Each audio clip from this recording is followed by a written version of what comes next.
दोस्तों आज हम बात करने वाले हैं 30-40 साल पहले के गांव के जीवन के बारे में। दोस्तों उस वक्त गांव के लोगों की जिंदगी उतनी आसान नहीं हुआ करती थी जितनी आजकल है। सुबह उठते ही सभी लोग अपने अपने काम पे लग जाया करते थे। छोटी से छोटी चीजों के लिए मेहनत बहुत ज्यादा करनी पड़ती थी। मेहनत बहुत ज्यादा थी लेकिन सुकून भी था। दोस्तों उन दिनों गांव में ज्यादातर खपड़ेल और छप्पर की मकान हुआ करती थी। आंधी और बारिश के मौसम आने से पहले इन कच्चे मकानों को ठीक किया जाता था और अगर मकान ज्यादा पुराना हो जाता था तो उस पर नया छप्पर लगाया जाता था।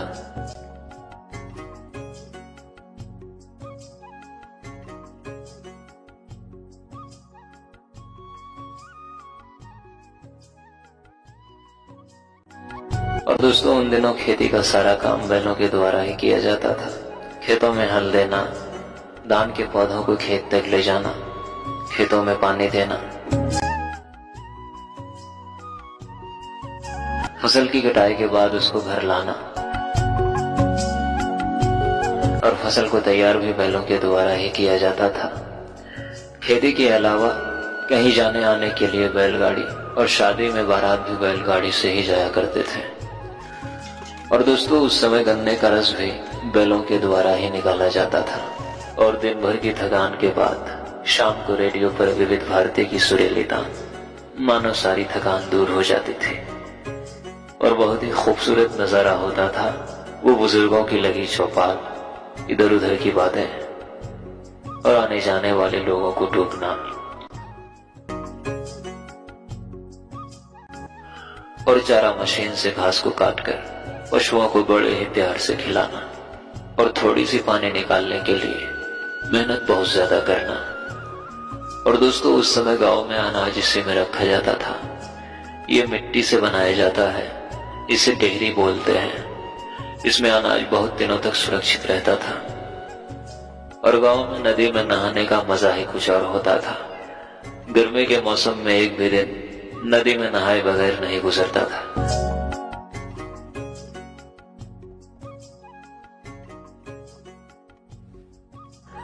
और दोस्तों सुबह होते ही सारे पशु खेत की तरफ निकल जाते थे अपने भोजन के लिए।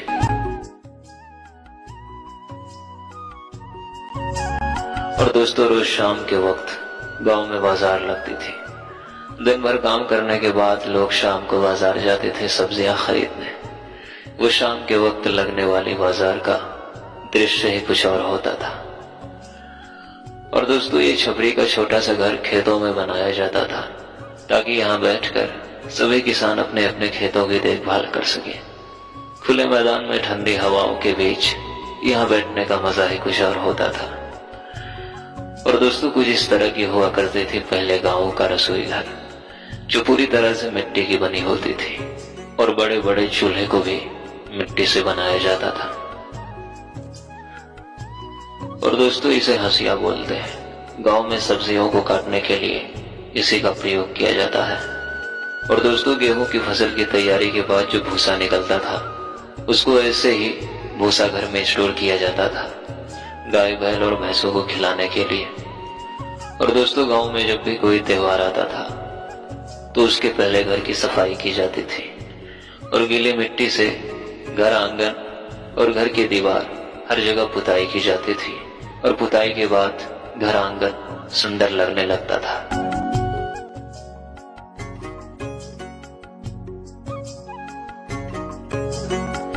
और दोस्तों उस समय जब गांव की महिलाएं कुएं से पानी भर के लाते थे तो उसको मिट्टी के घड़े में स्टोक करके रखा जाता था खाना बनाने और पीने के लिए।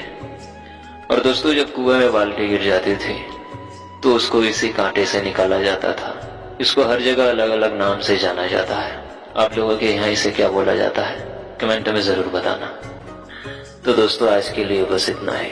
और दोस्तों वीडियो को बनाने में बहुत ही मेहनत लगती है। प्लीज आप लोग चैनल को सब्सक्राइब कर दीजिए। मिलते हैं फिर से किसी ऐसी ही पुरानी यादों के साथ। तब तक के लिए धन्यवाद।